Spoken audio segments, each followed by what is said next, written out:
Well, we're finally made it here, guys. We went all the way through training camp, the grueling, the two preseason games. Man, we're finally down to the 53. Man, Joe, what do you think about the first 53? What do you think about leading up to all this? Well, I'm pretty shocked that they have only two running backs on the roster right now. The rest of the stuff is like subjective. You know what I'm saying? Like, do they keep Will Harris? Like, I know that's a lot of people's opinions. Like, oh, are you going to keep Will Harris?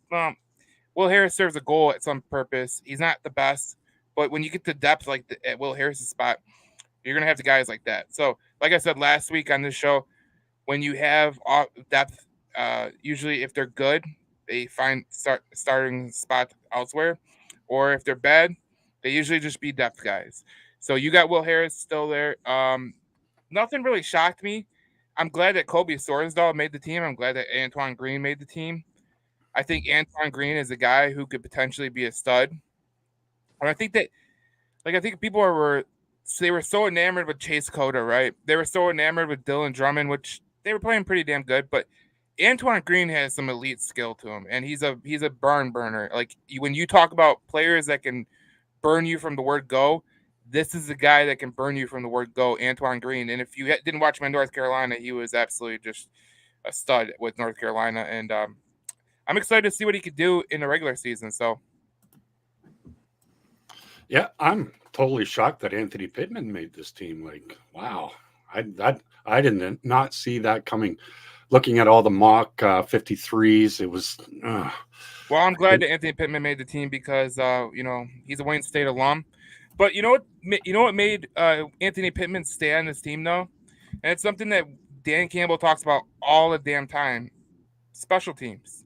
Yep. You good on Yep. special teams, you're gonna have a spot on the team, and that's how good teams roll. Like when you look at the Patriots on their Super Bowl runs, how good they were great on special teams, and that's exactly where the Detroit Lions are going towards because they want to be good on special teams now. Now I have a little bit of a gripe with the kicking spot. I think that that's some case of worry, but we'll figure that out. I don't think we're gonna go trade for a kicker. I think we're gonna ride with Patterson to the right. And what you said about special teams, that's another reason why I think Will Harris is still on the team because it's a Yep. special effect. Like they wouldn't have kept him on the team if they had a purpose for it. And I think the special teams is the reason why they're here. Yeah, they definitely kept Will Harris on the team because of special teams. Because look, Will Harris wasn't good in pass coverage last year. He wasn't good after yards after the catch. But the one thing that he was really good at last year was special teams. So I know that a lot of people gloss over that kind of. They're like, you don't need special teams that much, but special teams is like one of the biggest parts of the game that people often overlook in football. Three Chicken, factors of football: defense, chicken. special teams. Special teams fuels the fire through offense and defense. It really does. And a lot of people don't think special teams, does that, but it does. It keeps us going from game in, game out.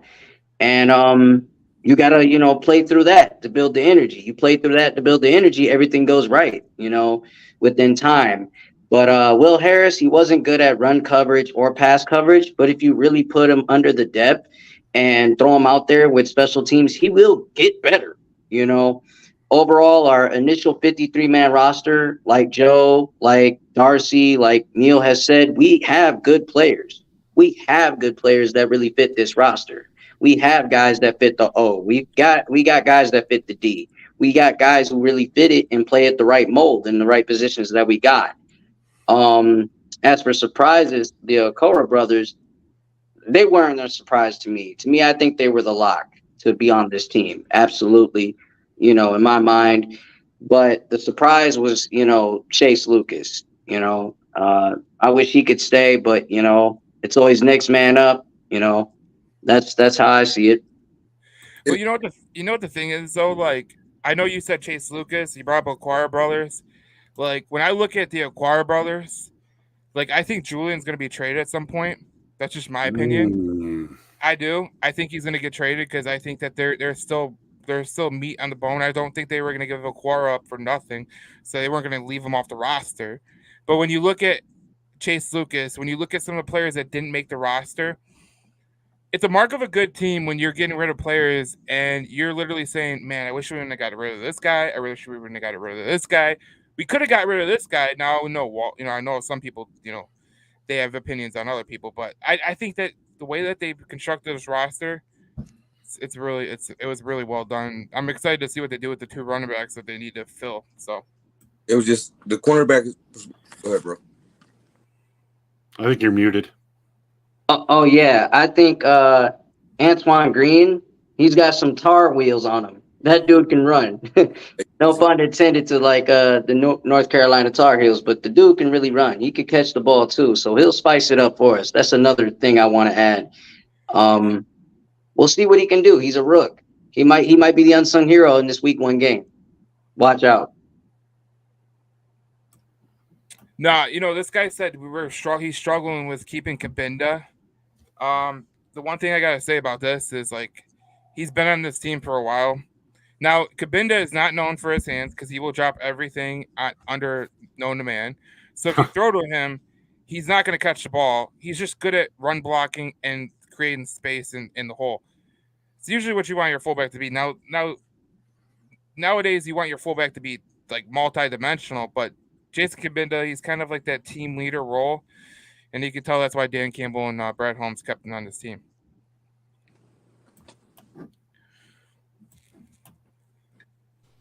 Hey, how's everybody doing? Good, excited. Yeah. I joined the show late, man. Doing good. What I miss? Oh, we're just talking about 53 and what surprises we had. I talked about the linebacker Pittman. I was surprised he made the team. Yeah. There's a couple surprises for me. I mean, outside of the Will Harris, I think the Will Harris surprise, that was one. Well, it wasn't a surprise for them. It pretty much is a big surprise for a lot of fans, but for me, Ifeatu Melifonwu is another guy, very similar to his brother. I think teams gave his brother the benefit of the doubt because they were just big, super athletic guys, and they were hoping one day they would actually develop into a solid, concrete NFL player on a down-to-down basis, Sunday in, Sunday out. If he's been hurt his first couple years in the league, he's coming off a knee injury right now. And considering that this regime has always predicated themselves off of guys earning their spot on the field, I just don't see what Melifonwu actually earned. Also, Will Harris. I just feel like I understand the versatility. He can do multiple things.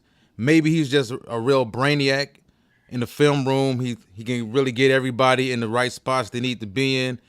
But whoever the player is that I think they see in practice, can we please start seeing that player on Sundays? Because it's not enough to keep saying he practices hard, he does this, he does that, if we're not seeing it on Sundays anymore, man. You can't really sell the Will Harris thing on me anymore. And even Starling Thomas, I think there's a lot of fans who believe, oh, well, we'll just keep everybody. Not Will Harris, but Starling Thomas will be around. Starling won't be here. Someone's going to pick Starling up probably within the next couple days. I think Chase Lucas will have a spot as well. And I just feel like those are two dudes younger who actually have solid positions, who could have contributed this year, and they're not going to be here. And, you look at Will Harris, he's currently listed as a corner, I believe. Those two right there to me are two guys I think, if you're talking about on the field, just haven't earned it. Not in my estimation. I mean, I would pick Chase Lucas over Will Harris every day, especially from special teams. Even like Starling too. Yeah, like labeled as a corner, Will Harris is not good. Even at safety, he was bad. Like, I know they say he's versatile, he can play safety and corner, but I don't see it. Like, I don't know what they see in Will Harris at all, but I'm not on the coaching staff. I mean, I believe in Dan Campbell and Brad Holmes. I mean, I have to. But I don't know. I question this. I question that one. Well, let me give a little credence to it. Okay, so like I know a lot of people when they talk about Will Harris, they talk about how he struggles in coverage, how he struggles in certain he struggles in a lot of facets in the passing game. He struggles in the yards after a catch. I was trying to pull something up that I had that didn't pop up, but anyways, He was like one of the worst in yards after catch. So here's the thing: I don't think he's this great player by any stretch of the imagination. What I do believe Will Harris is on the team for is that he's a Dan Campbell type guy. Now you might not that you might gloss over it and think, oh, like that doesn't matter. The best teams have those guys that they somehow just keep on the roster for no apparent reason. Because look, I'm a Red Wings fan, so I know how these championship teams work. Obviously, it's hockey, but there was a certain hockey player named Dan Cleary that was hated by virtually everyone in the fan base. They hated his ass. Now, the difference with Dan Cleary and Will Harris is that there's a correlation I'm going to get to. The correlation I'm getting to is both were hated. They were not that. They were not these great players. They were just kind of like these versatile players that you would use in certain situations. They provided you depth. That's why Will Harris is on the team. That's what I think. Like I don't think Will Harris is on the team because he's versatile, which he is versatile, but he's also not great versatile. Special teams he's good at, but like the reality is, I look at it kind of like the Jason Kambinda thing. He's on the team because they like him in the locker room, and sometimes you can't put a price on a guy like that. It doesn't matter how you spin it. Like sometimes you just got to keep those guys because they mean so much to your locker room that you don't even know. Yeah. Hang on here. Dan Campbell was on record saying he can't sleep at night. He sleeps a lot better when he's on the team. I just don't get it. But maybe he's there, right? He barely played. You didn't really see him really play.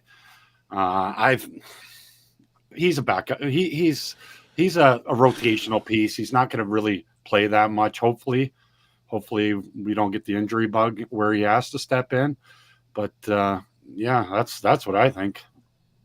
But Darcy, this is the NFL season with 17 games. Not every game, every corner is going to play. So he's going to get some playing time. That's why they got him as a one of the role players. So he's going to get on the field. We're going to see him at some point in time. Yeah. And when we saw him over the past 4 years, what happened? Opposing offices, they target him. He can't, not in man coverage or in zone. It's bad. Like, he always gets targeted and get 8 on. Like, okay, yeah, but you know what I think it is with him? I think he's one of those guys who mentally he gets it, but physically his body can't always get him there to make those plays. Now, like I said, he could just be a brainiac. He may be a genius in the locker room as far as the book and everything, but it doesn't really matter if you're not making any plays on the field. I mean, you can be as good of a locker room guy as you want. If you're taking bona fide spots from dudes who actually deserve it, that's the thing I have an issue with. Because I really felt like I never saw Sterling Thomas not being on this team. I thought he would have made it. And to see Will make it and Chase not make it and him not make it, it just doesn't really sit well with me at all. See, I look at it differently. We know that he's gonna play, so we all agree on that. Okay, but here's the thing: he's gonna play minimal time. Will Harris, the reason that we've seen so much Will Harris where we got this thing in our mind where we're like, oh, this dude cannot play at all. Now the stats bear it out. I went through the whole secondary last year, and I seen that you go after yards after catch, you go after passer rating against, completion rating against. He's up there with the highest. The issue is he was on the field a lot last year, okay? A lot, because the secondary was so damn bad. Now you have a better secondary this year. He's not going to be on the field as much, so you're going to limit the damage. It's like having a point guard in NBA that doesn't play defense, okay? You're going to put him out there for certain situations where he can kind of shine. He's not going to be put against a test. If you need a run, you put him in there. That's how it is. Like, I think Dan Campbell is stretching out to where, like, look, Will Harris is not the best player. We all know that. We are all in agreement with that. But the reality of the situation is if you start getting injuries, he can play the safety position. He can play the slot cornerback position, which is a position on Aaron Glenn's defense. We see that with Chauncey Gardner-Johnson and Brian Branch. He is a guy that can play special teams. Very, very it's just that's the way I think it is. So we got to figure out what his impact is. Because even if you go back, look at his career over 4 years, he's played in 64 games, started 38. He's got 1 interception. He's got 12 passes defense, and he's got 2 forced fumbles. That's it. Now, he's there. He's there for sure. He started, 6 games in 2019, 5 games in 2020, but he played all 16 games. So he's a guy that's there, but I'm just saying, like, whoever this guy is that they're creating him to be in practice, can we please at least start seeing some of that on Sundays? That's it. And Well, I I think think that's the big thing with the fan base. You know, it's a hard sell to a fan base when that a guy is great in practice when you don't see it on Sundays. Well, I think he could play all the positions. That's the thing. He could play nickel corner. He could play safety. He could play corner. That's what I think. Can he do any of it well, though? Well, maybe Dan Campbell could sleep at night, and you got to trust the head coach. He's doing an amazing job, guys. What do you think, Chicken Nugget? I agree with everybody on this panel. Everybody's opinions are just facts. But I really think that what Will Harris will probably step up at and probably will learn about is trying to play better on man coverage. If anything, that's one of the things he's definitely going to work at and get better at. And if he doesn't get better at that, then it's going to be a problem. Because like my man Walt said, every single game that he was out there, they were targeting him. They were trying to kill him. They were trying to get him. You know what I'm saying? And really wipe him out. You know, so at this point, he has to step it up and start playing a lot better in the coverage and make sure that he can get on the tackle and get on the position and be the impact player that we all think he could be. Numbers don't lie for sure, but when bigger difference between Chase Lucas and Will Harris, like, Mhm. I just see where you see. Will will be 28 in a few months. And I feel like Chase Lucas still had a little bit like the show. He had that dog in him. Like they say he practiced well too and was in camp well, and he had good preseason, way better than Will Harris. So I just don't see that decision at all. I just don't understand it. But you know, Neil, I think that overall, it's like what Joe said. It's more so like he was just the guy in the locker room. You know what I'm saying? He was a locker room guy. So you got to keep one of those guys in the room. Although he may be garbage to many other fans, but if he's the locker room guy that gets everybody going and gets everybody hyped, then so be it. You know, I mean, it sucks to say that, but that's what you're gonna need in the locker room. Some guys that's gonna get them hyped, some guys that's gonna get them going, and get them right on the field and get them excited to play. Maybe he bring him breakfast every morning. I don't know. Maybe I don't. So pretty much he's our Udonis Haslam. Yeah, you may say. Yeah, You pretty may much. say. Almost. Yeah. Look, I'm a Miami Heat fan, so I could agree that's kind of a good comparison for Udonis Haslam because, like, look, I'm not defending Will Harris by any means because I see the comments like they are pretty gruesome. But look, I don't think Will Harris is this bad guy. I don't think he's a bad player. I think he's relatively like he's your average depth in the NFL. Like you get towards the bottom of your depth at your positions, you're gonna get to the bottom of the barrel. Like we were talking about with the offensive line, like when we were talking about the offensive line playing so poorly against the Jags. If you have good offensive line depth, you usually don't have it that long. So that's the way I look at it. All right, so let's. The thing that's bothering me is Craig Reynolds. Like we only got 2 running backs, or you count Kabinda as a running back? He's a fullback. Like this is strange to me. I know he'll probably get picked back up. I don't think he was released. He wasn't waived. So how does that work? Somebody tell me how does that work? What's the difference between being released and what's the difference being waived? And I'm going to jump back out and I'm going to put the screen to 4. Go first. Who? If he's released, if he doesn't go on waivers. If he's waived, he goes on waivers. That's the way it works. So he was outright released, so he goes straight to free agency. You can go pick him up if you want. Like they can go pick him up tomorrow if they do some roster gymnastics, and they're going to have to do some roster gymnastics. And that's why I was telling people to keep your eye on Julian Okwara, because I do think that Julian Okwara is going to be a piece of trade conversation. I don't think he's going to be on the roster much longer. I think that someone on this roster that is currently on this roster will be a trade candidate. I heard that was James Houston. Not Julian. It could potentially be James Houston, but I think it could be Julian Okwara too, because I think he has a market for him.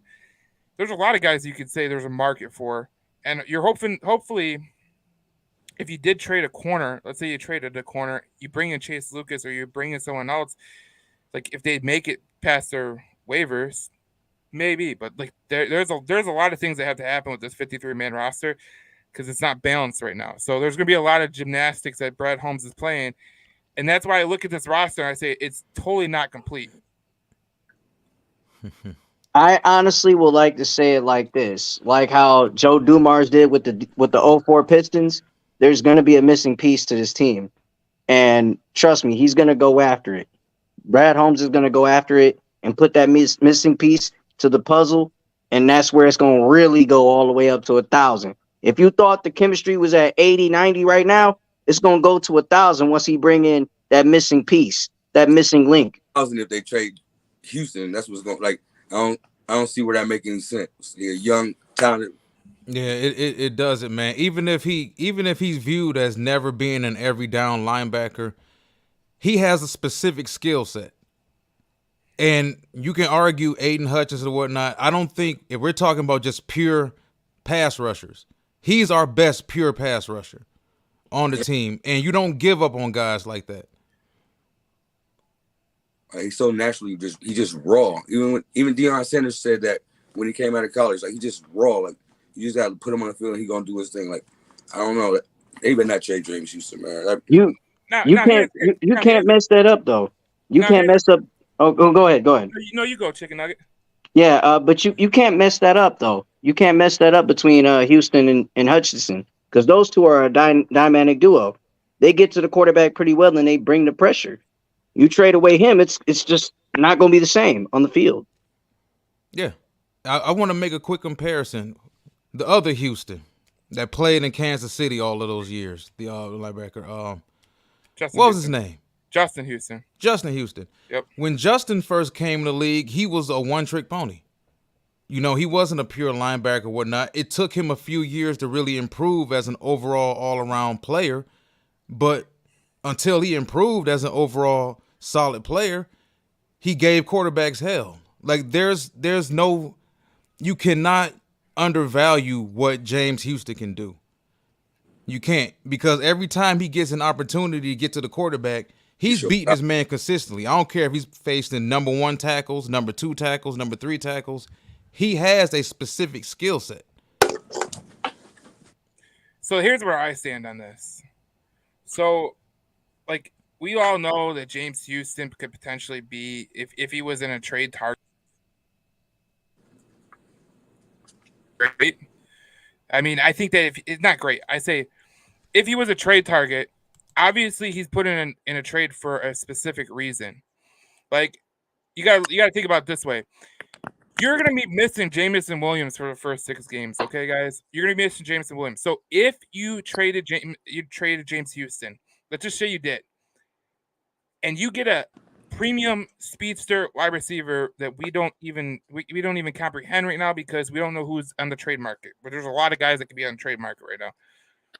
Would I do that? Would I do that? Potentially, I would. Because one of the things that the Detroit Lions have depth at is defensive end. I know people talk about his raw. He's got pure pass rushing ability, but I don't know. I think that if there was a deal that came along, you can't just pass up and say, oh, he's got potential. Like, if you think that there's a trade that can put you over the top, that's what you got to do. And that's the dilemma that people talk. That's a dilemma that people deal with when you're a general manager, because it's a fine line. Like, you could trade Houston, you could trade Okwara, but you're also trying to figure out who you could trade for, and who's it going to trade for. That's what you have to deal with. Like, they always gotta make that kind of decipher of, is it more what I'm getting back is more, or am I just getting back nothing? And that's part of the issue. Yeah, I think it would be interesting to see if they did move him, what they got in return for him. Yeah. Because, he only showed 1 year. Well, not even one full season, but the sample size was amazing. And if you go back and you look at the type of player he was at Jackson State, a lot of people didn't think that was going to translate. Right. At least his rookie year, it translated. So there are teams, I believe, let's say, for instance, they released him or they waived him. He wouldn't make it. No. He's not coming back. So it's like, what type of receiver do you think you would get in return for him? Y'all talk about Quality wise. Y'all talk about trading Houston? I'm not. No, we're just talking about yeah. we're talking about Yeah. trades in general. Trades in general. How you doing, Darcy? My bad. Good. Everybody give a big hello to Spirited Detroit Avery Giovanni or whatever your real name is. Yeah. Hello. What's You up, know, man? you gotta, What's what's up? up, y'all? You know you got to use that alias, man. The army watching me, man. Yeah. No, I watched your memory there, your memory, and it was about Hard Knocks. That was really good, bud. You do all that editing yourself? Yeah, I'll chop up some film and I'll see what's out there and I'll chop it up. And then if I really want to get like really graphic with the stuff, like I'll just spend a whole day and like edit every transition and edit every piece. So there's some videos that's out there that I've done that I edit every second of the, I put it in black and white, I put it in transition, I put it in spiral, I put it in this, that, and the third. And then there's sometimes where I just screen record and then I'll chop it up and stuff like that. So If you guys haven't subscribed, Spirit of Detroit podcast. Neil, you have a podcast too, don't you? Yeah, I'm over on YouTube at Ohio State Lions on YouTube. And mine is Detroit Lions News Show. Joe's is Detroit Lions Podcast. yeah. Detroit Lions News Podcast. And Walter, of course, everybody knows Walter is Detroit Walt. Lions Avenue. Yeah, What's up, AG? I was watching your channel last night because I was explaining to my wife, like, we got to work twice as hard. I was explaining that to my wife. She ain't understand. And I'm also Chicken Nugget King 586. Sorry, I didn't realize. Chicken nugget, okay. I haven't subscribed. Sorry, That's but catchy. Yeah, I run it between the whistles too on YouTube, but like, yeah, like I don't know what you guys are thinking about that. Like the trades that we were talking about. Like, what's one trade that you would make? Like, I know we were talking about James Houston as a trade bait candidate, but who's a trade bait candidate that you would take? Trade bait. Golf. Because there's well, a guy. everybody wants Chris Jones. Everybody wants Well, Chris Jones. What are we let gonna me get? What are you gonna give to get All up right, for him? let me look in the camera and let me speak to Lions fans right now, because hang on. Give me a second. you are not getting Chris Jones. You are not getting Chris Jones. Like, Kansas City's going to play this out as long as they can, and then they're going to say week 8 they're going to be like, it's going to be baby come back to me, okay? That's what it's going to be, because they're going to realize real quick that Chris Jones is that defense, and they're going to realize real quick that they have no shot in hell without Chris Jones. And they're going to see in week 1, they might even see and go, all right, I'm out. Just pay him the money. Like, screw it. Like, give him half the Kansas City Royals like we gave to Patrick Mahomes. Like, give him part of Kansas City barbecue. Like, just give him the whole city. Like, we got to keep this thing together. Patrick Mahomes is on the most friendly quarterback deal you could absolutely have for a guy like that, okay? He's on the best deal that you could ever have. The guy's like one of the all-time greats, I would say, at quarterback, and you got him for like half the price. Like, okay, like you could spend the money on Chris Jones, I'm pretty sure. Yeah, I think that's common sense, man. Anyone who follows football the way we do can understand Chris Jones isn't just a defensive tackle. That's people's favorite phrase to throw around right now is, well, you can't pay a defensive tackle that much. You can't pay a tight end. You can't pay a running back. That's bull. That's bull. It's complete bull. Chris Jones saved them. We can count numerous games over the past couple seasons where Chris Jones was the defense, as Joe just mentioned. He saved them. And him not being there, I don't care how good Trent McDuffie may turn out to be, or George Karlaftis, Leo Chenal, or whatnot. Yep. He is that defense, period. And if he's not there, they're going to see exactly how tough it's going to be to repeat. They think it's Madden. Tyreek Hill left though. They get rid of somebody quick over there. I'm just saying, like, Yeah, but you know what I always felt though? Kelsey was the key. It came back and won the Super Bowl. Yeah. Kelsey was the key, though. I think not necessarily Tyreek Hill. Tyreek Hill was a nice toy to have, but we saw, I think, in the Super Bowl how important Kelsey was. Kelsey was uncoverable. Well, when you got Patrick Mahomes, okay, Patrick Mahomes is a magician, okay. He's basically like abracadabra. Here's the ball to Marquez Valdez-Scantling, okay. Kadarius Toney, like he's finding guys out of the stands and going, here's the ball, just catch it. And that's exactly what they're doing. Like you look at the defense, they need Chris Jones, and they're probably going to see that week 1 because they're going to go against an elite offensive line, and they might get their ass handed to them. Because if you look at their defensive tackles, you guys remember Danny Shelton with the Lions? Oh God. Yeah. He is Big one of their Danny. players. He is their second string defensive tackle right now, along with a rookie and a guy that they just traded for. So they have no room to say we don't need Chris Jones. Like, I know Neil was talking about they get rid of Tyreek Hill. Well, Tyreek Hill plays a position where, I mean, if you're telling me who am I choosing, Tyreek Hill or Travis Kelce, I'm taking Travis Kelce all day. Like, if at one point Tyreek Hill's speed is going to go away, so you go with Travis Kelce. Chris Jones, that dude is going to be good. You see what Fletcher Cox is doing at his age. Like, defensive tackles, they can last a long time before they start to decline. Yeah, Chris Jones is a stud, man. He is an all-around defensive stud. That's one of those players that don't come around very much. That's a guy that really could, help out your defense and really really build a spark and make sure that the team get more energized and get electric. But if you look at Patrick Mahomes, he makes his wide receivers look better. That's like another second coming of Tom Brady we're talking about. This dude really makes his wide receivers look good. Any wide receiver that's in the stands or in a UDFA or, on Madden, if you want to say, he makes them look good. That is a guy that you cannot overlook or hate on. This guy is going to be top 5, top 10 in years to come. But if there's one thing that the Lions need to watch out for, what any other team should watch out for, is him getting the ball in 2 minutes in fourth quarter. Mm-hmm. That is where it really, really gets, hurt. That's where it really hurts. That's where it hurts the soul. So you better watch out for what he does in 2 minutes in fourth quarter, because the guy's clutch. I mean, what more can I ask say? you guys this: what if Kelsey's not there? Because we've seen him. Okay, they took Tyreek Hill away from him, but he still had a Hall of Fame tight end.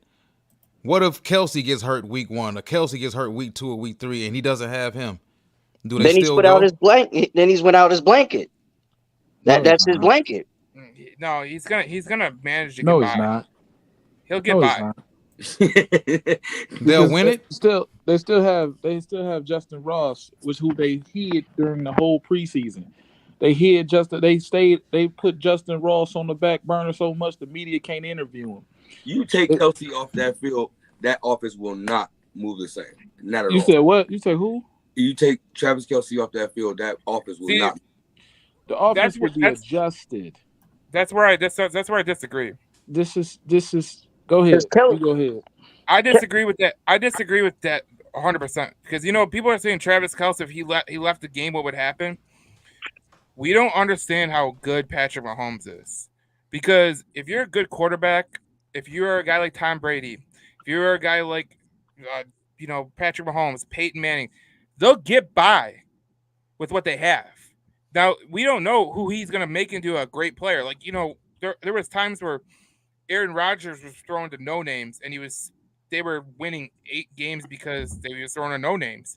I think it was after Jordan Nelson left. Like, they didn't have anybody. Great quarterbacks get it done, period. Like, you could look at it like, oh, what's going to happen if Travis Kelce goes? He's still a great quarterback. It don't matter. Now, him having Travis Kelce, that's like Tom Brady having Rob Gronkowski. It's a huge advantage to him. Huge. Yeah. I mean, I think they'll still win games. They've got a Hall of Fame head coach and play caller, and they've got a Hall of Fame quarterback, but will they win big without Kelsey? Because for the Chiefs, it's all about winning big. They'll still win 10 games, 11 games, but when we're talking about getting to the Super Bowl and winning it, can they still win big without him? Oh, no. No. Put up the same numbers. No. They can't win with Sky Moore and Valdez Scantling. I like Sky Moore. I'm waiting on him to develop, man. I love Sky Moore. That's crazy. I think that this coaching staff overstands that they have to be versatile. And I think that when I say versatile, I mean we seen a year in 2021 where they had the deep ball. The deep ball went crazy in 2021 for this team. They were the biggest deep passing team in the league. In 2022, everybody took away the deep ball. But you know what happened to that team? They got yards off yak.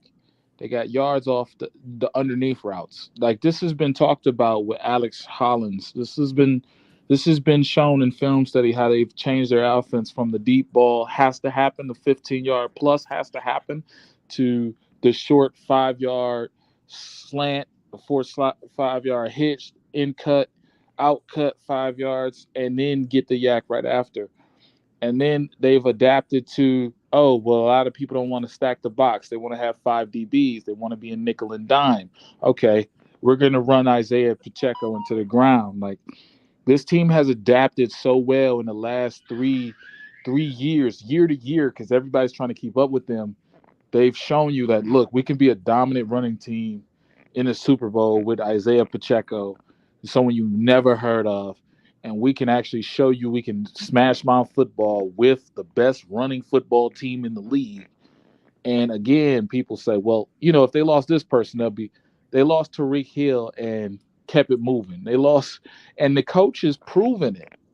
Like Reed has proven in his career, he could lose anybody and rebuild an offense and still be top 10 offenses. So I get mind boggled when these discussions come up, because if Kelsey's gone, then you got Forston coming in, and you got someone else. They will adapt, and the Lions ain't gonna beat them.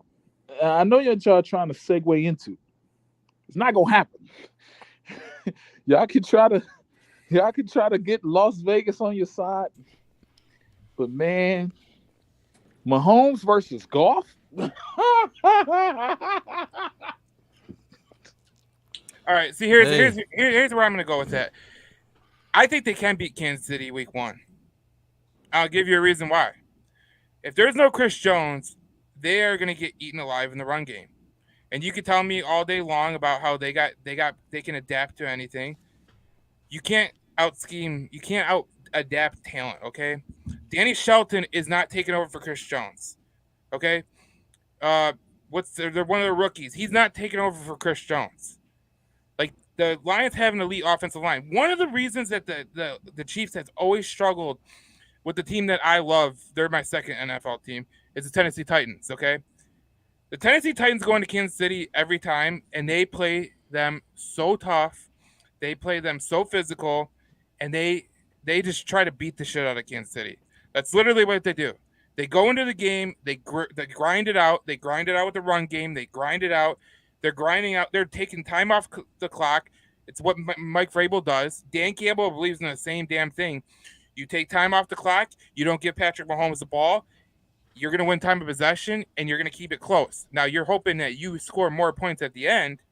But in the end, when you grind out as much clock as you do, you're going to be put in a really good position to win the football game. And I don't care what level of football you play. If you are dominating at the line of scrimmage with your offensive line, and they don't have a guy like Chris Jones on their defensive line, you're going to take time possession away from them in many facets. Not only that, we got a new vamp secondary. Mosley just came back to our active roster.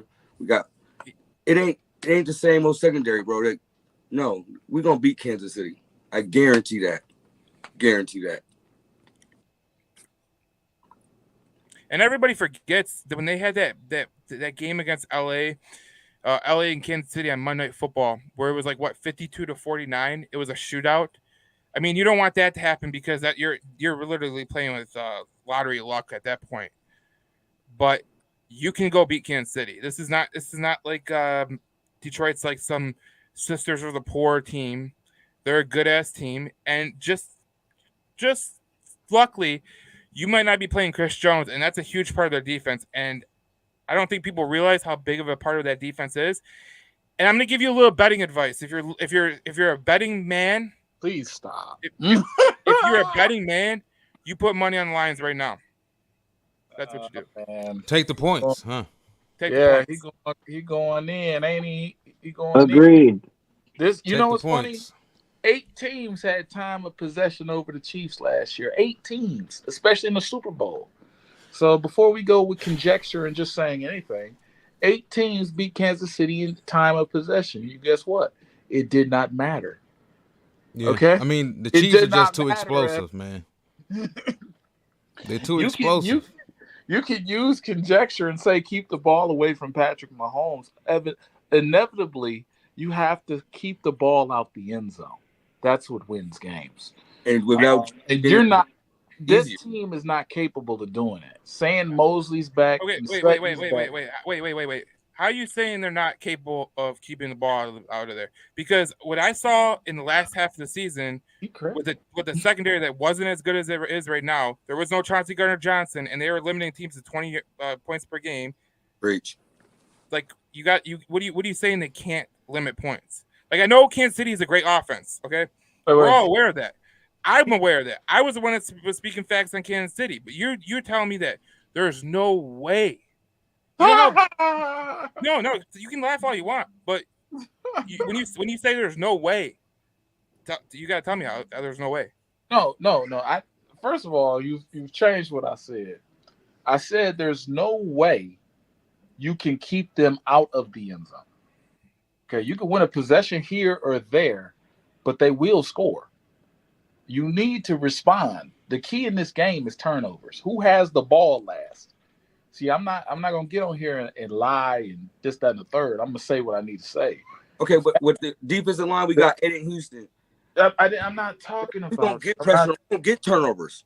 Listen to me. This game This game. is Arizona versus Green Bay in 2009. That's what this game is. You know who won that game? The last defensive score won the game. And that's what this is. This is going to be a shootout. Okay, this is going to be a shootout. We may not have Jameson Williams that day, but we got Khalif Raymond, who I think is just as good, if not better, in this offensive role. Okay, we can score. They can score more. I'm telling you, it's going to come down to turning the ball over. We need to be in nickel and dime sets every day. Every day. We need to confuse Mahomes. But even when you confuse him, whether it's man or zone, he still has a hot route that they're not capable of defending. A lot of their flood routes and their stretch routes, like you're going to have to figure out how to give up 8 yards a play. Like that's mind-boggling that's the shortcome. That's the short outcome. Like, look, I got to give him 8 yards. Damn. You know what I mean? I'm sorry to cuss, but I'm just, you know what I mean? Like teams have tried to figure out Kansas City for the last 5 years. And it's been, okay, we'll take away the deep ball. Okay, they killing 5-yard plays. This man had the most 5-yard plays last year. He had the most checkdowns of any quarterback, including Jared Goff. But guess what? Them boys went for 80. Them boys went for 70. And then they had the running game. I'm not saying I'm not saying you're not gonna stop them one time, but you need to focus on turnovers and getting in this man's head. You know, you want to. Whoa! Can I? Yeah. No, you cannot get in his head. Do you remember? Did you watch the quarterback show? You getting in his head, you go up and shake his hand and say nice play after every time. Don't get in that kid's head because he plays way better angry. What do you guys think? Yeah. No, you don't get in Patrick Mahomes' head because there are guys out there like Michael Jordan, like St. Brown. I mean, St. Brown is one of them. I mean, he knows every one of the wide receivers that was drafted before him, saying like he can name every one of them. Like you just don't piss those people off. Now, you were talking earlier at Spirit Detroit about how you can't like you had to outscore them. You know what I'm saying? They only scored 30 points twice last year. Here's the thing about Kansas City. They're not an easy team to beat. I'm not saying they're an easy team to beat. They never will be an easy team to beat with Patrick Mahomes. Like New England was never easy to beat with Tom Brady and Bill Belichick. But at the same time, there's ways that you can kind of grind it out. And what I was saying about the Tennessee Titans, do you guys know who Malik Willis is? Yeah. Up in the draft and let him go. You're right. Everyone wanted to draft him. But here's the serious thing. Do you think Malik Willis is better than Jared Goff? No. No, exactly.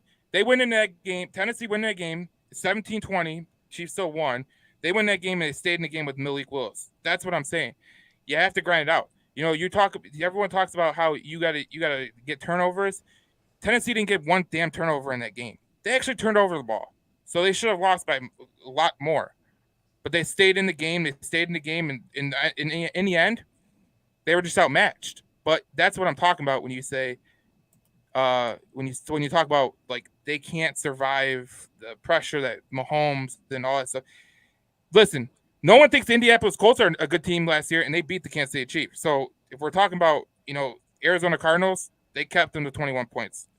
It's not in the NFL. This talent disparity.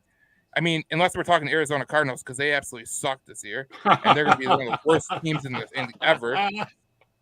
But unless you're the Arizona Cardinals, every week in the NFL is a week that you could lose.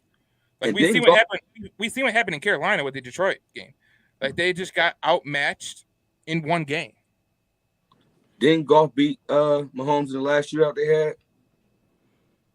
I don't know. I have to check that out. Can I ask y'all a question?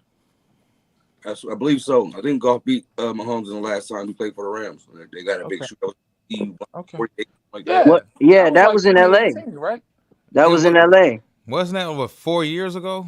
Yeah. 5 years ago, That something was like the that. pass. And that's my thing. Is like that. There's something up with your quarterback when everybody goes to one game.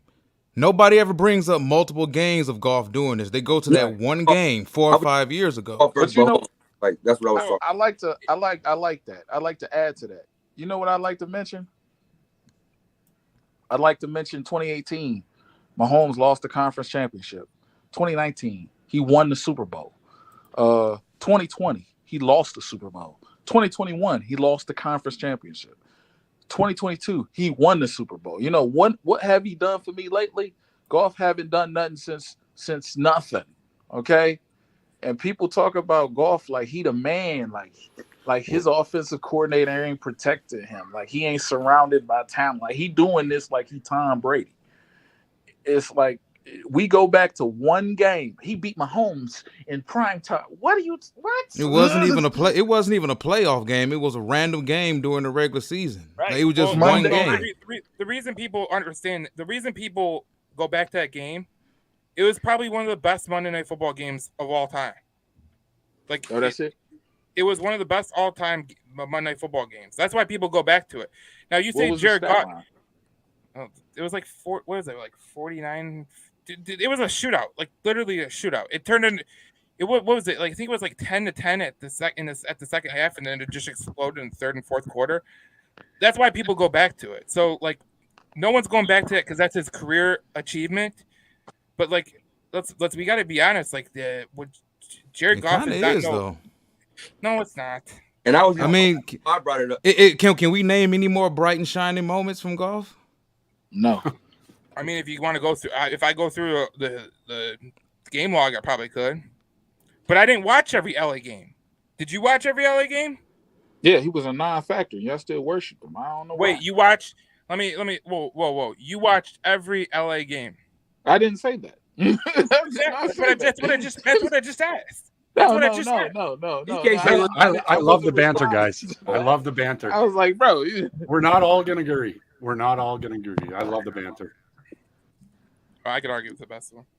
yeah, y'all go back to LA and stuff for this epic battle. And I'm looking up the battle now. I'm trying to find out the stat line because all I hear is 478. Back right now. Like, oh yeah, 478. Okay, what's he done since? Why I got to go back to 2018 if he can return the form? Why I got to go back there? Yeah, that's what I've been saying for a while. Every time people bring up that game, is why do we have to go back 5 years? Like it's I don't know. I just think when you look at the Kansas City Chiefs, man, you have to almost play mistake-free football and be able to score.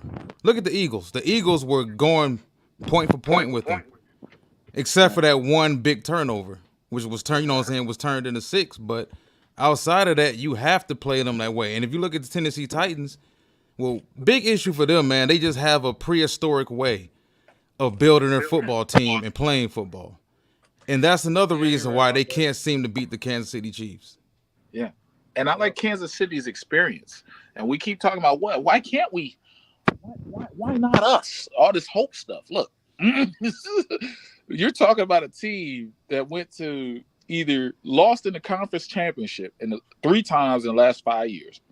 If they didn't lose in the conference championship, they either lost in the Super Bowl or played in the Super Bowl, won it in 5 years. And you talking about we're the up and coming. Like, I'm like, what? like you might as well bet on the Lions if you want. Like if it's 20-1, 100-1, just bet on the Lions. Just throw a flyer out there. I'm not gonna tell you play with your money, but if you do 101, they somehow win by a field goal, you won still, right? If you on money line. Am I right? That's how it worked, right? Okay. Nah, you can tell that you don't bet because you can tell you're looking for value. Yeah, I don't play with my money. We got a little because you're looking for value. Money, yeah. You're looking for We make money. We don't play. Well, you can win some money too. Yeah, you can make some money too. You look at the Kansas City game. There's a good value number on that because you can say that they could potentially win. Yeah, I never seen nobody make more money with the Lions. I never seen I think they can win on Thursday. I think this is a better team roster wise than they were a year ago. Campbell I believe he's grown as a head coach, but he still has a lot to prove. This team has a lot to prove. I understand they won 9 games a year ago. That was a year ago. They have to prove themselves all over again. You got to constantly reinvent yourself. And can they go to Kansas City and win? I think they can. I don't think it's likely. I hope they win. We can search for reasons that we believe they can win, but I mean, the Chiefs are the Chiefs for a reason, man. And if you start talking about quarterback matchups, golf against Mahomes, you're talking about head coach matchups of Andy Reid versus Dan Campbell, and you start looking at some of the defensive matchups and whatnot. The Chiefs are at home. Is it possible? Yes. Is it likely? I don't think it's likely. Right. I'm not saying that this is going to be like something you bet the house on. I'm saying if you sprinkle some money on the Lions, you could win some money because they're plus odds right now. Because Kansas City, they're the defending. Here, I got something. I got something here. Okay, so we play Seattle second, and then we play who third, and then Green Bay. I'm going to the game. Is it the Falcons? Yeah, we're playing the Falcons. So what do you guys say? What do you guys say after the first quarter of the season? Even though there's an extra game, do you say if we lose to Kansas City, and I like Seattle, like I got Seattle winning the conference. Really, we're going to be 0-2. 0-2 is looking right down the barrel.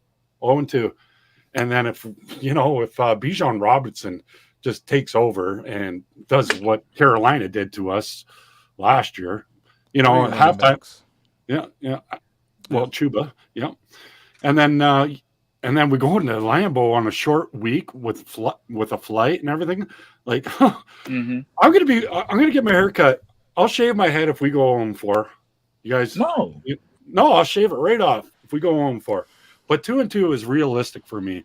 Yeah, I got Kansas City as an L, and I got Seattle as an L. Are you guys going to freak out? Is all the fans going to freak out if we go 0-2? Talk about it, guys. They will freak out. Like I've been doing this thing for many years on Detroit Lions News. They freak out with one loss. Okay, like they're quick to go to SOL really quick. And look, the first 2 games are tough ass games. You're gonna go play Kansas City in Kansas City, which is gonna be a tough game. You are gonna play Seattle, who, let's be honest with Seattle, they're the same as the Lions. I mean, they're literally in the same time schedule. They have a quarterback that they don't really believe in. Seattle doesn't believe in Geno Smith. Some of the Lions fans don't believe in Jared Goff. They just got a really good team. That secondary is really good with Quandre Diggs, with Jamal Adams, with Tariq Woolen. Like, they got Bobby Wagner back. So, yeah, the first 2 games are tough, but then you look at the next, 3, and they're winnable. So, if you can go 1-1, that's a win.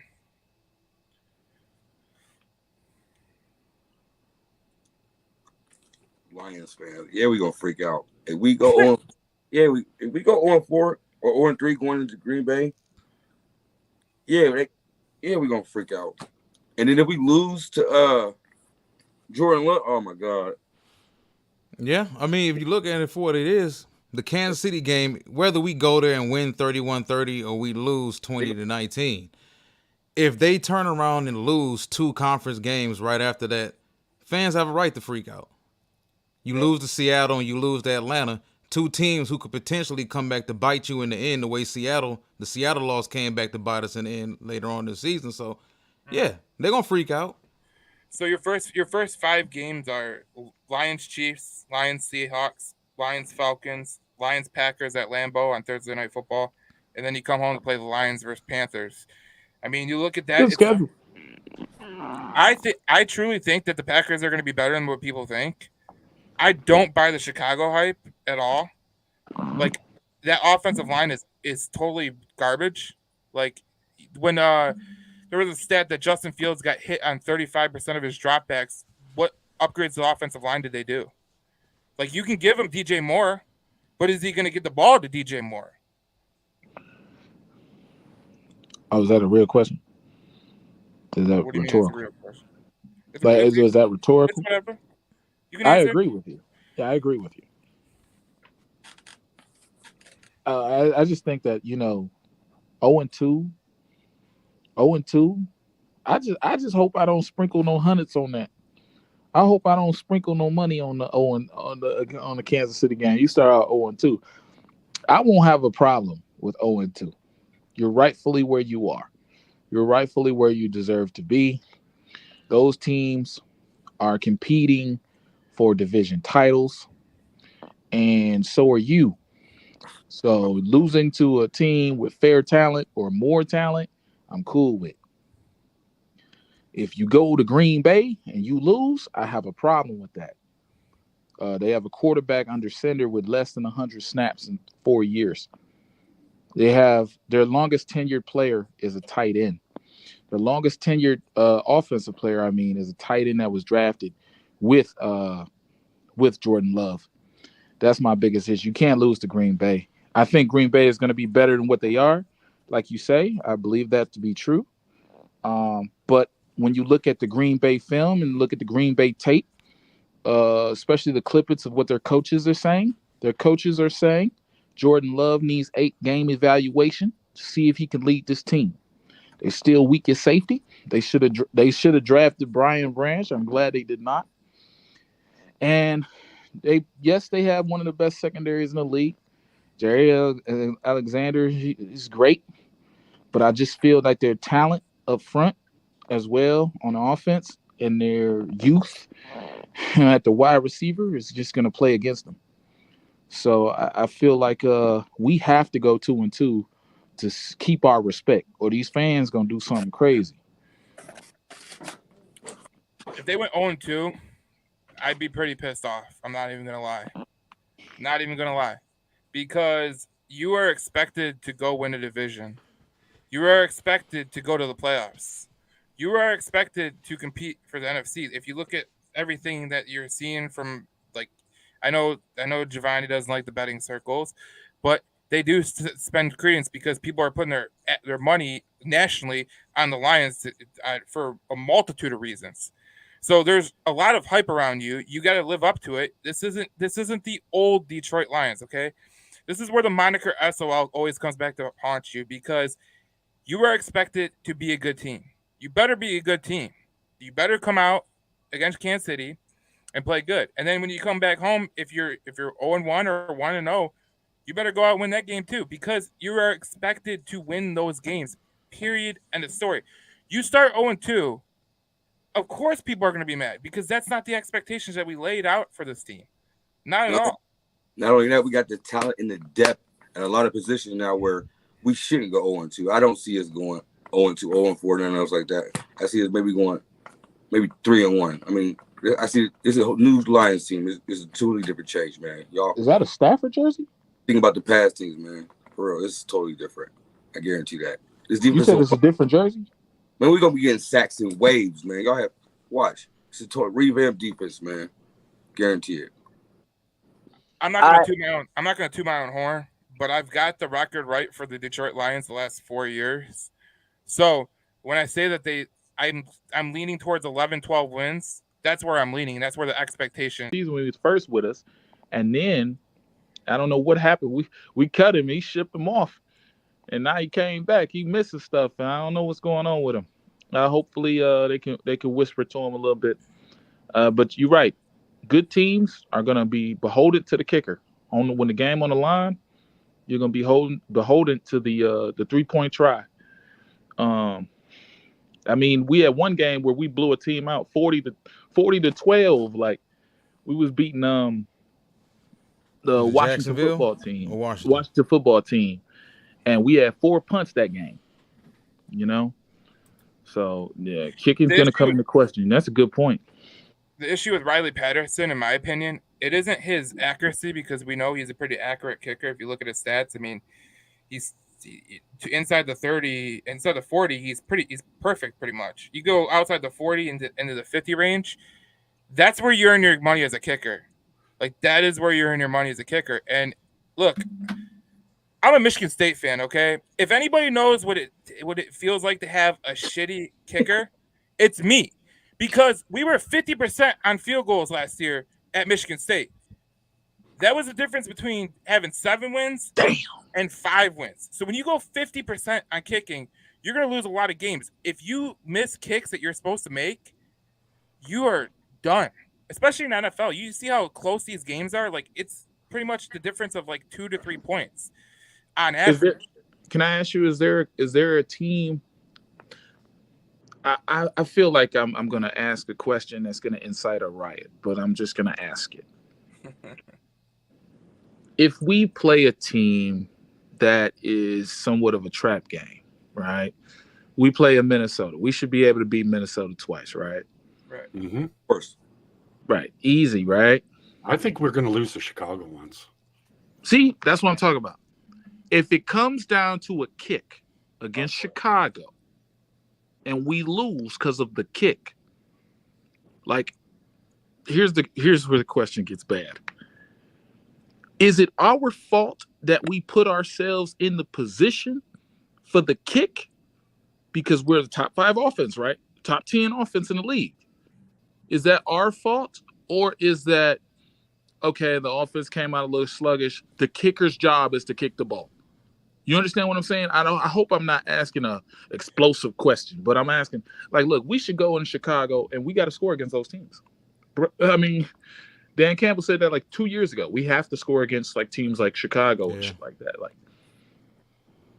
Can't hide your kicker. No. You can game plan and scheme and hide your quarterback all you want. There's a lot of pieces on the field you can hide. You can't hide your kicker. No. Can't hide from it at all, man. And now I don't put that on the offense. I put that on the kicker. You got Yep. one job to do. When it's your time for your job to be called, kick the ball. And that would also go on Brad Holmes too. Right. But every game is not going to be a shootout. You're going to have them grind games. That's what your kicker is for. Yeah. So you can't put that. You got to put that on the kick. Well, management too. We're not going to get a new kicker. Brad Holmes has been a great general manager for us, but the one thing that he has really, really botched the ball at is this kicking game. Like, we have, I think we're going at like 8 kickers now that we've had since he's became general manager. I mean, it's hard to find kickers. I mean, you can go across the NFL. Like, there's always a revolving door of these bad kickers coming around. I mean, we see it all the time. But in Detroit, we have had kickers for years. Right. Well, that's what I'm saying. That's what I'm saying. When we have a good team, we have no kicker. When we were 0-16, we had Jason Hanson. Like, this don't make any damn sense. And he was our best kicker. I think he leads our team in points, don't he? Yeah. Well, the Lions have been lucky. They had Eddie Murray. They had Jason Hanson. They had Matt Prater. Like, that's a lot of good kickers. Like, it's like the Patriots. So, Chicken Nugget, what do you think about only having 2 quarterbacks on this roster? Not bad, not bad. I wished Hendon Hooker would play, but Well, he's not. He can't play. He can't suit up. So, Well, but he'll be ready for November, is what Jeff Risdon said. yeah, I would like to see him play. But You were on that show, remember? yeah, I remember Jeff Resident. But for us going 0-2, I don't want to worry. I don't want to worry way too much. You know what I'm saying? If we go 0-2, we go 0-2. But I'm sure we're gonna pick it back up the next 2 games and get back on track. Even if we do, I'm not gonna sit here and say we gonna be, overly optimistic and win them all. You win some, you lose some, but you live to fight another day. And if we go 0-2, we go 0-2. It's just gonna motivate us to win the next 2. We're not going 0-2. Like, we're not. Y'all need to get that out your head, negative mindset. Like, we're not going 0-2. Not the same old line. Neil, That's Neil, the same old Stafford jersey. But I gotta say, if we do, then it should motivate us to win the next 2. But if we go into Kansas City and win that game and then beat the Seattle Seahawks, then we talking 2-0. A whole different story. Wait. We haven't even talked about something that I really want to get to. What's that? What the hell were the Lions doing in the sweepstakes for Trey Lance? That's what I really want to know. Due diligence, kicking the I tires. mean, you could They're say due sticking their diligence. nose in there. They're sticking their nose in there. would You do have their to. Was they doing their due diligence, or were they really interested? That's what I want to know. Like me and Walter have the same opinion about Trey Lance. I mean, the guy started 26 games in high school and college combined. Yeah. Patrick Mahomes was up to like 50 by the time he got to his junior year of Texas Tech. It's wild. He's entitled to an evaluation. I think the due diligence, like Darcy said, we're entitled to an evaluation of a player that comes on the market for less than cheap. Like we're entitled to do that due diligence. I remember when they traded traded Jerome Harrison. Remember that? And they found out he had cancer. They traded him, and the team getting the trade, and the trade fell through, and all this other stuff. Like that team did their due diligence. Yep. I think that trading for Trey Lance, like I think less than 100 snaps. We don't know what you are. Right. No. We don't know what you are. Like right. We can kind of like dive into it post 100 snaps, like Zach, what is his name from the Jets? Zach Wilson, right? We can dive into it and say, oh well, he has 100 snaps of bad film and bad tape, and we can look at, oh, he missed his hot route, oh, he missed his safety blanket, oh, he missed this, he missed the deep throws, but all that's coachable because we have that 100. Yep. With Trey Lance, we don't have that 100. We don't have that sample size, and I think that was the interest.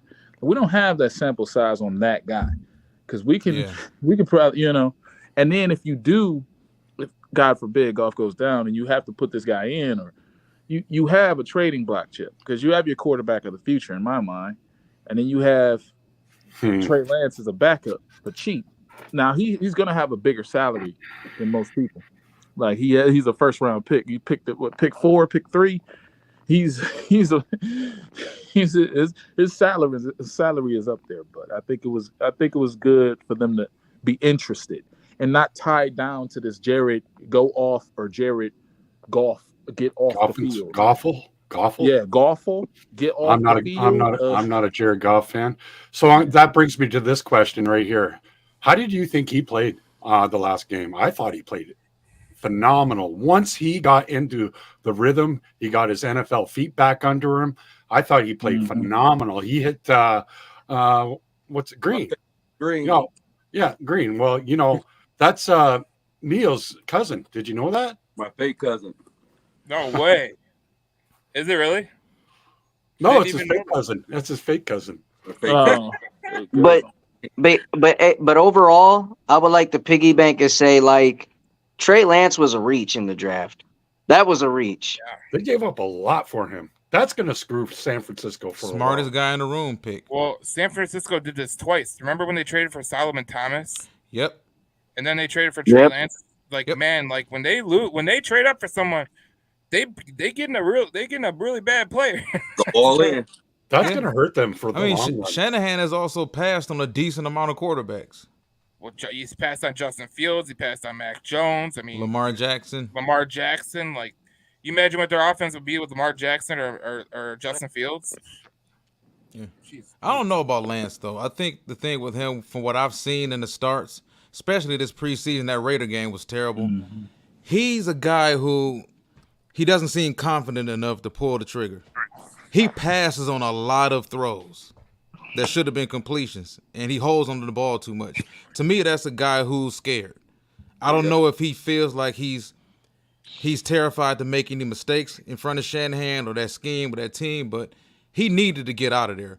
But like I've said numerous times, he's a guy that needs to play. But for a team that's trying to win, he's not going to play. He's not going to play in Dallas either. No. And like I said, he's played what, 1 year of football, full year of football since high school, and that was his final year at North Dakota State.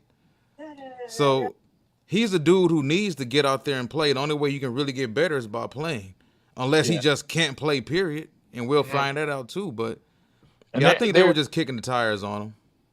There are people out there that's gonna use him as some type of example of the mobile quarterback, and they're going to use him as the example of this is why you don't draft these athletic guys, and that's not a fair evaluation. He went to a team that was ready to soar, and he was barely ready to walk. So Yeah.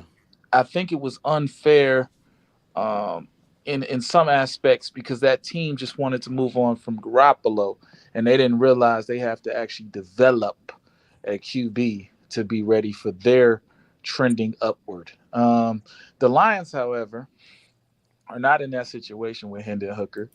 As we know, or we all should know, Hendon Hooker by Peyton Manning. He went to Peyton Manning's football camp, and Peyton Manning said he was one of the smartest individuals he had in the last 5 years, smartest quarterback he had in the last 5 years. You know, and I think I know Hendon's offense in college was a lot of option in terms of the routes. The routes was based on coverage. Even when you go ahead, type in the Hendon Hooker film study, whether it's on my channel or other channels, you can see like a lot of routes was based on the option, the look of the defense and everything. And even Darcy spoke about how Hendon Hooker was like just a great asset from a leadership standpoint when we was drafted. So I think that we're not in that position where we're going to have a Trey Lance situation.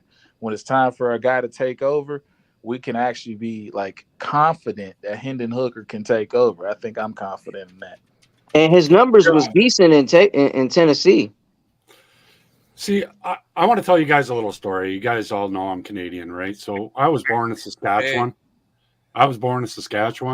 So it was either the Rough Riders or the Edmonton Eskimos. And there was this kid named Warren Moon, and he just lit it up. My dad said, go get me a beer. And I was always allowed to get the first sip. Hence why I'm an alcoholic probably. But so I'd go and I'd watch my dad, and I watched this fucking guy play. And as I grew with this guy, and all of a sudden, it's just, he goes to the Houston Oilers, and he's just one of my favorite quarterbacks ever. And then when I saw this kid play Hendon Hooker, right away, popped right in my head. My head exploded. And I said, damn, that's Hendon Hooker. That's Hendon Hooker 2.0. Warren Moon is Hendon Hooker. Talk about it, guys. Okay. No, he's not. He is. No, he's not. Warren Moon is an all-time great. Okay. This is I the hate when- potential I see. I hate when people compare all-time greats to someone who is just hasn't even made their mark yet. Like, for instance, like people compare LeBron James to Michael Jordan. It's a stupid comparison. They played in different eras, so it's not even relatable. Now, I watched a lot of Hendon Hooker in college because I'm a Tennessee fan and a Michigan State fan. I go on Southern, Northern kind of thing. Hendon Hooker is a good quarterback. There's no doubt about it. He's obviously got to learn how to do progressions in the offense because he didn't do it at Tennessee. That Baylor system that Josh Heupel runs is exactly the Baylor system that you get with Bryce Petty. You get these bust quarterbacks. Do I think that Hendon Hooker is going to be one of those guys? No. I think that unlike other teams, you have the coaching. Like Mark Brunell is a pretty damn good coach for a quarterback's coach. So that's what it comes down to. I when you look at like San Fran, right, and you talk about Trey Lance and why did he fail? Well, number one, they're in a road to try to win, so they're in a win now mode, and they're not looking for a guy that's learning on the job. Now they struck gold with Brock Purdy. They literally did. Like a 7th round pick playing the way he did is just it's absolute banana land. Like, you don't, like how many times do you draft a 7th round quarterback? I mean, we drafted Brad Kaya from Miami. Remember that, guys? We drafted Brad Kaya. Mm-hmm. He didn't even make the damn roster. So drafting a 7th round quarterback and he's become your starter. Okay. What really gets me though is that Trey Lance he couldn't even start over Sam Darnold. That's what I find interesting. He kept Sam Darnold over him, didn't he? They kept Sam Darnold over him, yeah. Okay. So you want him to start over Sam Darnold and to do what? If he's supposed to be that elite, take San Francisco to the next level, right? Well, what I'm saying though is he can't even unseat Darnold as a 2nd string quarterback. And a 2nd string, right? Right. And what the 2nd string do? Hold the clipboard. Right. Okay. Well, So you're not getting my point. Your point is not made. Yeah, it is. Because if you can't unseat Sam Darnold, who PJ Walker unseated, you can't. What are we talking about?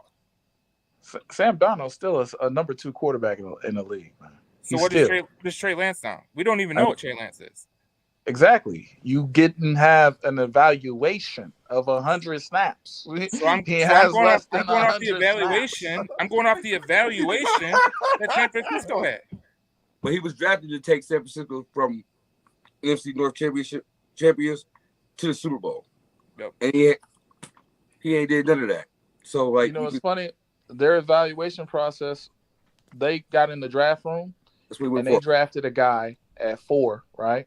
They drafted a guy at 4 who has never played in a conventional offense, has played quarterback for 2 years, and then they drafted a guy at 4 to lead their Super Bowl competing team to a Super Bowl, and he had no tape out there. He had no tape. I agree with that. It's their fault. It's not his fault. The film is there. Like the Hendon Hooker tape is there. The tape is there. He's always been a QB. The tape is there on, any other quarterback who did this. And I believe Hendon Hooker can do that Warren Moon type of play. I believe he's more like a Randall Cunningham in that sense. I believe in Hendon Hooker a lot. I just feel like Trey Lance's situation is tragic because Anthony Richardson's in the same situation. Everybody's finessed and everybody loves the arm and everybody loves the speed and everybody loves the highlight. And then after 2 years of less than 100 snaps, we throw him to the wolves and call him a bust. And then there's mediocre YouTubers out there like Lions Forum that will say, this is why you don't draft these guys. You're a jerk. You're a jerk. Who stand back there in a statue. You don't want no mobile quarterback, but they don't realize Joe Burrow is mobile. Right. They look at mobile quarterback as a different thing, as a skin tone, and not an actual mobile quarterback. Aaron Rodgers is a mobile quarterback. Yep. So you crapping on a guy that it wasn't his fault. He was drafted. He was injured 2 years. Yep. Adrian, I'll let you have the last take. I'm gonna ask a simple question here. Let's get everything on record here, guys. What is your prediction for the season? And we're gonna go one by one, and I'm gonna clip it, and I'm gonna make reels. And at the end of the year, if you're right, you're right. All right. So my prediction for the year is we are going to go neck and neck. The Green Bay Packers are going to be second place. Detroit Lions are going to be in first place. We're going to win by a tiebreaker. We're going to win 9-win season. 9-8 is what I predict, because I do believe we have a tougher schedule. We have one less home game. We got young linebackers. That's it. And last year I said I was happy with 7. We got 9. So if we get 11, then I'm still on my current stage of, my mindset. Walter, you go next. And hang on, I'm fucking up here. I can't produce and do the same thing. Fuck. God damn it. Yeah. Hang on. Yeah, there you go. Yeah. While I believe this roster is better, significantly better than what it was last year or the past couple years, I still think that Lions fans are putting too much pressure on some rookies and young players. Rookies have ups and downs, peaks and valleys throughout their season. A lot of fans are really hype over Laporta, saying Laporta's going to be a Pro Bowler his first year. He's going to do this, he's going to do that. I love Jahmyr Gibbs, but they feel like Gibbs is going to be a 2,000-yard back, and then we got Branch. Branch is going to lead the league in tackles and this and that. When you depend so much on young players, even Pascal, Levi, Onwuzurike, these are guys who we saw flashes from Josh Pascal, and I love Josh Pascal coming out of Kentucky. These are still young players, and I don't like the depth at offensive line. The receiving core has some questions. The kicking game is a question. I think if this team wins 11 games, they should be happy. And I don't think that they're going to be a 9-win team because I think they're bad. I look at the schedule. Seattle and Atlanta. People are squatting all on Atlanta. Atlanta's a talented-ass football team, too. They're going to be better, I believe, than a lot of people give them credit for. I agree with Seattle. I think Seattle's going to win their division. You got Dallas towards the end of the season. You got a trip to Baltimore, which I think is week 7, week 8. You got 2 games against Minnesota, 2 games against Chicago, 2 against Green Bay. Those are divisional opponents. Regardless of how good or how awful any of those teams turn out to be at the end of the day, they're divisional games. So chances of Detroit sweeping all 3 of those teams are slim to none. The Raider game, that's a Monday night game. You better hope you don't lose that game. That should be a win. The Broncos, we have zero idea with the Broncos. I think that's a wild card game too. You have zero idea what the Broncos are going to turn out to be ultimately. You got a trip to LA to play the Chargers. I don't think this schedule is as easy as people think it's going to be. I'm hype about the team. I love the improvements they made, but This dude's smart. I like I'm not sold on it like that. I think they're at least a 10-win team. They should at least be a 10-win team, in my opinion. But when you go through the schedule and people start looking at win, loss, I don't see it. I think we've got some difficult games throughout the schedule. Carolina should be a win. But like I said, I wouldn't be shocked if we started 0-2. Seattle's good. Seattle's a talented-ass football team as well. You can give Seattle the edge as far as coaching-wise with Pete Carroll against Dan Campbell. They've been there before. And to me, for whatever reason, people seem to give Kyle Shanahan way more cachet than they give Pete Carroll. And Shanahan has crapped the bed on numerous occasions. His teams have. So I think they're a 10-win team with the outside of 11. But when you have questions at the kicking spot, you got questions as far as the youth on the team. Are we going to depend too much on our young players? Do they need another year to grow? Are we a year away? I'm not sure about us being a 12 or 13 win team because you need a lot to go your way to win 12 or 13 games, man. And I'm just not sure if this team right now is built for it to win 12, 13 games.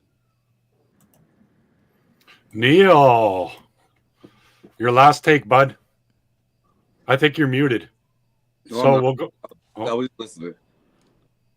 I got us winning 11 games. Being Kings of the North. Like, we're going to put our crown on this year. Aaron Rodgers gone. Our secondary rebound. Offensive line, we should come and stack.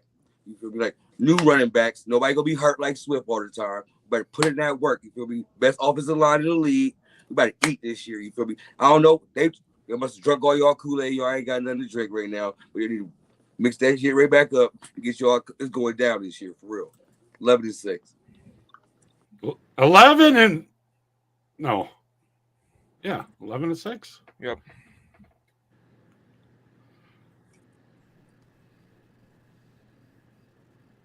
Oh, it's me now. Well, the one and only. Yeah. Yeah. So No, I got a question for you. How many chicken nuggets can you eat? And are you like that Joey guy where you can stuff 100 chicken nuggets? Chestnut. you just guess the answer for me. I ain't even got to say it. I can eat 100. What I'm talking about. Let's go. Yeah, confidence. That's key. Yeah, Avery, I know you're gonna like literally yell at me when I say this. Okay? Bear with me on it before you do. Lions confidence. Hang on. 11 wins. Hang on. 11 wins. There we go. And we will win the division. Win the division, get 11 wins. Enough said. That's it? Smart man. Okay. I already said my piece. So we're going to go, and then the boss is going to go last. Oh, what's up? I'm the boss. No, the boss is Joe. Joe runs the Detroit Lions news page of 57K. That's why we're getting all these viewers. You got to treat him with respect, bro. I've been messing with him all day. I know you have. I know. I don't like it a little bit, Hey, but I I love like the it a little debate, bit. though. The debate's been awesome. Yeah, We got to have these guys go one-on-one. Just go back and forth. I do like messing with certain people. I'll pick one out the group and just be messing with. I'm sorry, man. it's just you know. Hey, look. My answer is going to depend on y'all. Okay. I've been asking this question, and I figure y'all the perfect group to answer it. What's better, a division title with a playoff loss, or a wild card with a playoff win? You had to fucking do that, didn't you? You got to go to the playoff win. Screw the division. Yeah, playoff win overall would but nice. these Packer fans are going to just rub it in. Yeah, right? exactly. It's your division to win. Yep. When you look at the landscape, I think the division title is what we deserve. But what we need is that playoff win. And I go a playoff win and get us 9-8. Maybe even 10-7. I think 10-7 we can eke into the playoffs. But who's going to be that division winner, you know? Because this division is ours to lose. Like when you look at Minnesota, they're an aging team that is going on the youth restore on the offensive side, and then defensive side, they got rid of their veteran players, and they got some mix of veteran players. Like it's weird. It's like a mashup. And then Green Bay's far too young. Chicago's far too bad. Like it's our division to win. But when we do win the division, got to keep in mind we might see Dallas, we might see the Eagles, San Francisco. Mm-hmm. Some of y'all might just want that 9-8. Let's just get that wild card with the playoff win. I'm not scared of that. Who said that? The keg. Oh yeah. I was like, okay. So I think they'll be a good team. Like in all actuality, right. Maybe 9-8. I just want to be safe with the 9-8. I know they'll make the playoffs though. I know that. Like it's gonna be a fight at the end because like my man Walt said, and I'm not gonna yell at no chicken nugget. I ain't gonna yell at my boy, man. I ain't gonna yell at him. He's smart. He cool. But I just feel like some of these teams on this card, man, like the Chargers, Denver. Yep. Like people going off the old algorithm of last year, like, no, Russell Wilson has looked good in preseason. Like I know it's just preseason. Okay, when he slice you up, that's Well, that's Russell Wilson.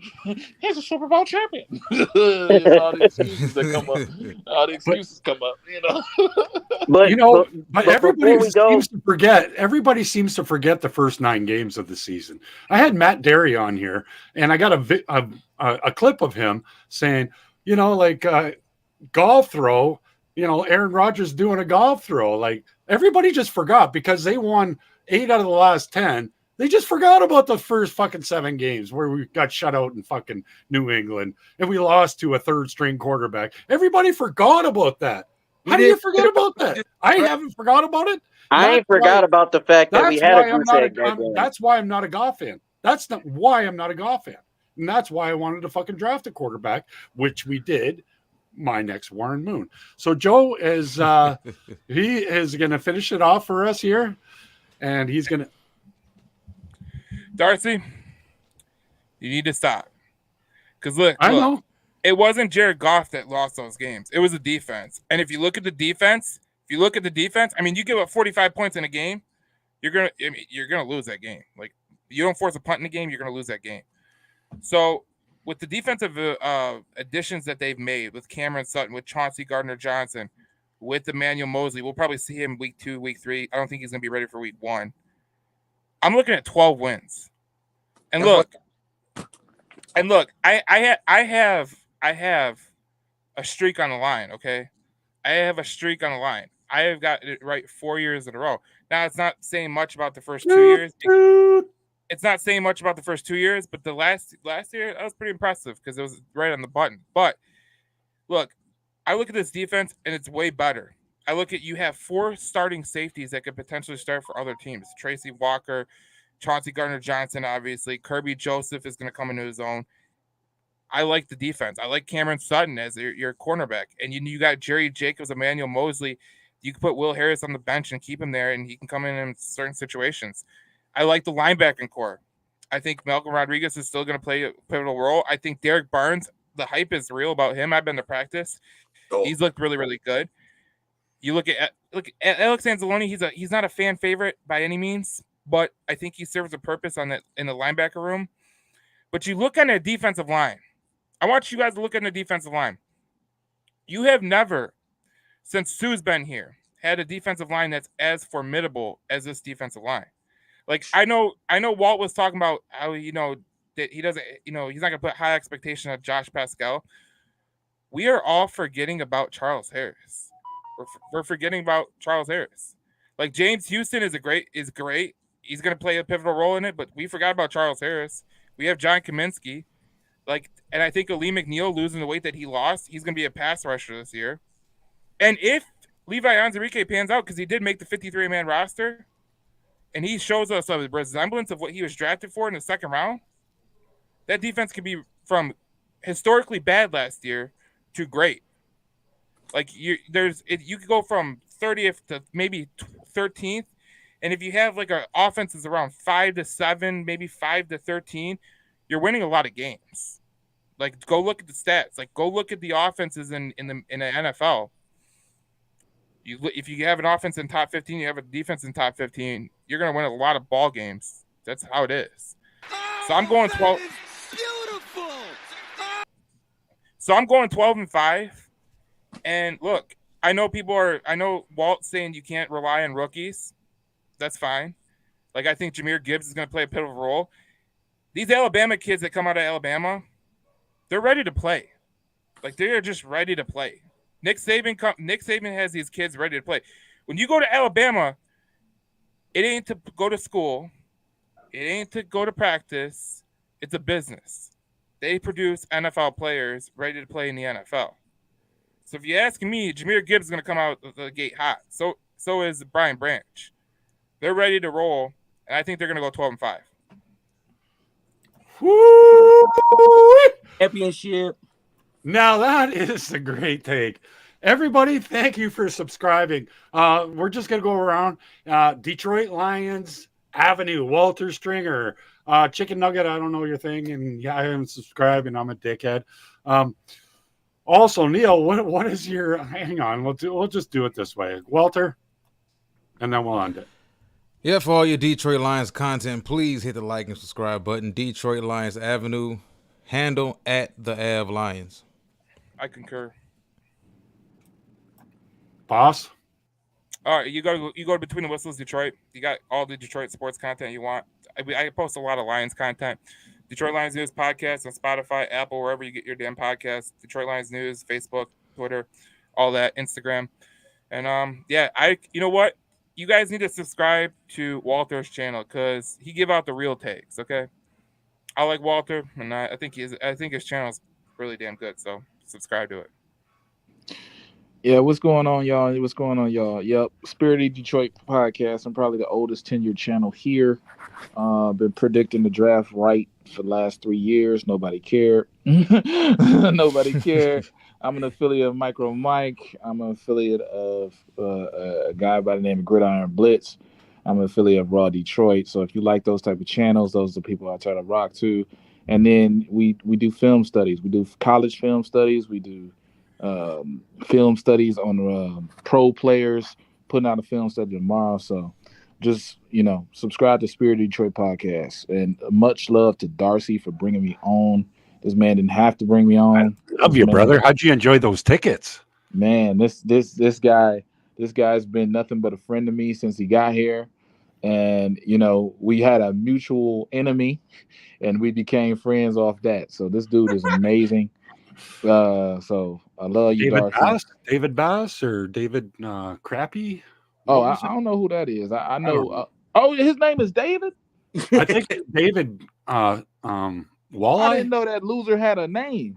Oh my! I just called him Lions Forum. I ain't know that he had a name. Oh my! Well, you can find me at Ohio State Lions. You also find me on Facebook at Detroit Lions News and Neil Graham. Be on Luke G's field review a lot. Other than that, just look me up. Yes, you can find yours truly at the official Cash Jizzle on Instagram. And on YouTube, I go by the name of Chicken Nugget King. Yes, it's my real nickname, Chicken Nugget King 586. Go out there and subscribe. And then on Twitter, you can at me at the Cash Jizzle 2, at Cash Jizzle 2. So go ahead and follow me on Twitter. And last but not least, I'm the real deal, Maville. I'm Canadian, so I'm on the other side of the creek. But I've started this little Facebook group called the Detroit Lions News 13 years ago. And it's only at like 2.K or 2K or something like that.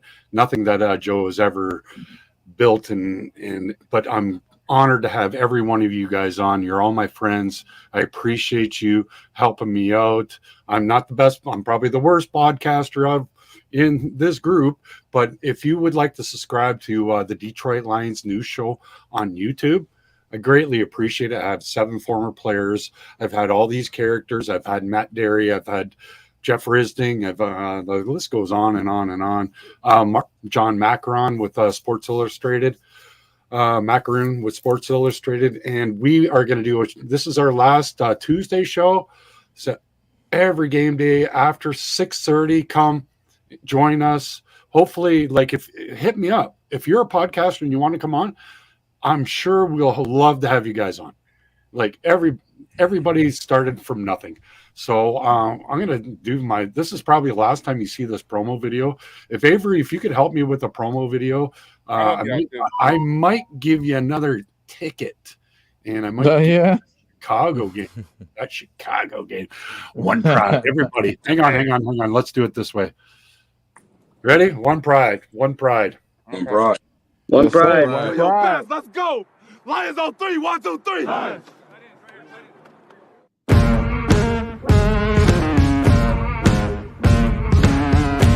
Oh my God! Victory Sunday. The Giants look at their schedule and they go, "Oh, the Detroit Lions," and they put the big W, right? Correct. It's folks. It's everybody that is on the screen right now that is what makes this special, because this organization has been so bad for so long. Yet here we all are on a Sunday night at 7:00, chopping it up about this football team, because winning 3 in a row and getting this done for the first time since 2017, and like Mark said, having some momentum for this fan base. Remember when we played against the Patriots one game on Thanksgiving? I had a pretty good game too, and it was just the atmosphere is just different. It's just there is just everybody's ready. You get a chance to wear the throwback uniforms. It was just. I think it's a mixture of both. I think you got to have a good program, but I think the city, the way it's viewed nationally, like the people in Detroit, the business people, the money makers, the marketers, they got to market Detroit